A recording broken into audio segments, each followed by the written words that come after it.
প্রিয় শিক্ষার্থী, board challenge করলে কি তোমার পয়েন্ট বাড়বে নাকি কমবে, তোমার মার্ক বাড়বে নাকি কমবে, এই বিষয়টা কিন্তু তুলে ধরবো আজকের এই ভিডিওটির মাধ্যমে। তোমরা কিন্তু অনেকেই এই বিষয়টি জানার জন্য আমাদের প্রশ্ন করেছো, তো এটার সঠিক উত্তর পাবে এই ভিডিওটির মাধ্যমে। তোমরা জানতে পারবে তুমি বোর্ড চ্যালেঞ্জ করলে এখন তোমার পয়েন্ট বাড়বে নাকি কমবে।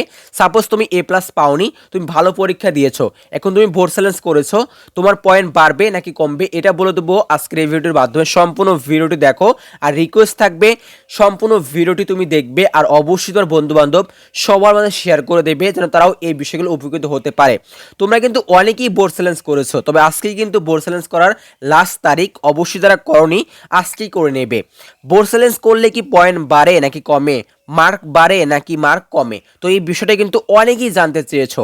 বোর্ড চ্যালেঞ্জ করলে কিন্তু কখনই তোমার মার্ক কমে যাবে না, কারণ স্যাররা যদি 1, 2, 3 নম্বর তোমাকে বাড়িয়ে দেয়, যখন খাতা আবার দেখবে বা পুনরায় তারা চেক করবে তখন কিন্তু তোমাকে কমিয়ে দেবে না। তোমার খাতা যখন দেখা হবে তখন যদি শিক্ষকরা মনে করে যে তুমি আর 1, 2 নম্বর পাবে, তখন কিন্তু নম্বর তোমাকে বাড়িয়ে দেবে, তোমার নম্বর কিন্তু কখনোই কমে যাবে না। তো এই বিষয়টা কিন্তু অনেকেই জানতে চেয়েছো, অনেকেই মনে মনে ভাবছো যে আমি বোর্ড চ্যালেঞ্জ করেছি, আমার রেজাল্ট পরিবর্তন হবে কিনা বা আমার পয়েন্ট বাড়বে নাকি কমবে। তোমার পয়েন্ট কিন্তু কখনোই কমবে না, দরকার হয় বাড়বে।